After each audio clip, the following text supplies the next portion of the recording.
Bonjour à vous, bienvenue dans cette vidéo sur la nouvelle lune du 23 décembre 2022. Je me connecte à notre collectif et à l'enseignement de cette nouvelle lune. J'appelle donc notre humanité. Alors, qu'est-ce qu'on me montre pour notre humanité? Alors, je vois une humanité un peu recourbée qui cherche à l'extérieur d'elle-même des diamants, enfin, diamants c'est la symbolique, des choses précieuses euh, pour, euh, pour pouvoir se redonner joie et vie.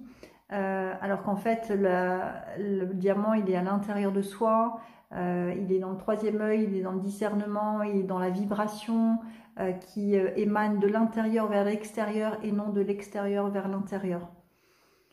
Alors, cette nouvelle lune du 23 décembre nous enseigne donc d'aller chercher à l'intérieur de soi sa lumière, de reconnaître aussi, donc de reconnaître en fait ses arts. Je vois des mains, qu'on regarde nos mains, ses arts, ses talents, son unicité, et qu'on puisse amplifier ça, qu'on puisse utiliser ça en fait dans notre intérêt pour nous rendre heureux, pour nous sentir utiles aux autres. Également. Donc c'est vraiment une recherche de qui je suis, qu'est-ce que je suis venu faire, quels sont mes dons et talents divins, qu'est-ce que je suis venu offrir aux autres, que je perçois qui nous est facilité. On est poussé en fait, hein, on n'a pas le choix. Je nous voyais aussi comme si on était en haut d'une falaise et qu'on était poussé par le vent pour aller prendre son envol et déployer son unicité, déployer son propre chemin, son propre envol et prendre sa place. Il y a vraiment quelque chose qui démarre pour nous faciliter l'incarnation de notre être véritable en fait. Alors, j'ai fait un tirage associé, j'ai eu plusieurs cartes. Donc la question à se poser pour notre collectif en cette nouvelle lune, c'est que veux-tu, que veut Dieu pour toi?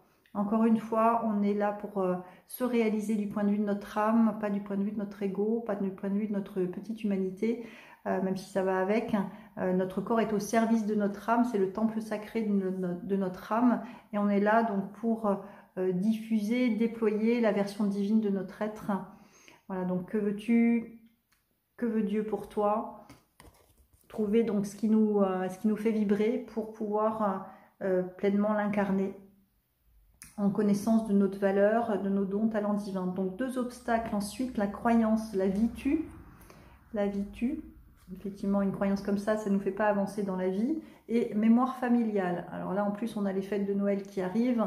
Donc mémoire familiale peut, justement, ces rassemblements peuvent faire ressurgir des problématiques ou des blessures, raviver des blessures.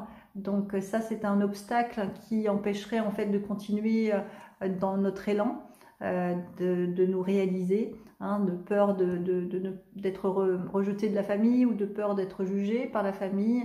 La vie tue parce que vraiment tout est mis en place pour nous faire peur actuellement, de plutôt se sécuriser plutôt que d'aller vers l'avant et prendre son envol. C'est plutôt l'inverse qui est véhiculé.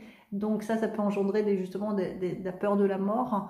Et en même temps, effectivement, quand on change, un changement, c'est comme les saisons finalement. L'hiver, c'est la mort symbolique en fait, pour aller vers une renaissance. Donc on est dans ce passage-là, mort-renaissance, pour aller vers notre version, pour quitter en fait le jeu de rôle qu'on a joué dans notre famille terrestre, pour enfin aller vers sa réalisation du point de vue de son âme.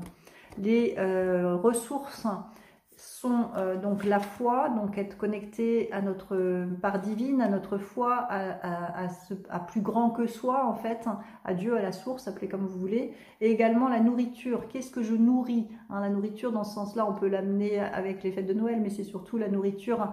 Qu'est-ce que je nourris en fait comme pensée? Est-ce que je nourris des pensées qui vont dans le sens de ma réalisation ou dans le sens de ma peur de mourir? Hein, donc attention à ce que l'on pense, ce que l'on dit, ce que l'on fait, toujours pareil, hein, pour être en accord, il faut que les trois soient alignés et être connecté à sa foi, à la foi en la vie, qu'on est là pour, on n'est pas tout seul déjà, on est guidé et qu'on est là pour notre réalisation. La carte ressources, ou plutôt la carte conseil, c'est créateur. Donc, j'utilise ma puissance de créateur afin de créer une vie de paix et d'harmonie. Par ma volonté de croître, je travaille sur ma force intérieure chaque jour en découvrant une leçon constructive et positive à chaque situation. Je suis maître de ma vie. J'ai donc le choix de créer l'ombre ou la lumière en mon existence. À moi de choisir. Et oui, qu'est-ce que je nourris? Est-ce que je nourris l'ombre ou est-ce que je nourris la lumière? Là, on est dans un choix à faire, même si on a besoin de l'ombre pour voir la lumière. C'est trouver ce juste équilibre entre le yin et le yang. C'est trouver aussi le juste équilibre entre mon humanité qui a besoin d'être heureuse, qui a besoin de jouer, qui a besoin de s'amuser, qui a besoin d'être en lien avec les autres, qui a besoin d'explorer la vie, et également être en lien avec le côté créateur de notre être, et donc le créateur qui passe par nous pour aller vers notre propre réalisation. Donc nourrissez des pensées qui vont dans le sens de notre réalisation, de votre réalisation pour que ce soit plus cohérent. Et s'il y a autre chose à dire donc pour cette nouvelle lune du 23 décembre, voilà, je vois des pieds en fait repliés vers l'intérieur et hop, on est incité à ouvrir et à aller de l'avant. Hein. On est en mouvement, même si on n'y voit pas clair, même si on ne voit pas le but à atteindre ou que c'est encore flou. C'est vraiment être dans la foi d'avancer, de nourrir le positif, d'avoir la foi pour être sûr qu'on va dans le sens de notre cœur, de notre joie, de notre réalisation. Ok, je vous souhaite un joyeux Noël, je vous souhaite une belle fin d'année, de belles fêtes avec vos proches. Bien à vous et à l'année prochaine.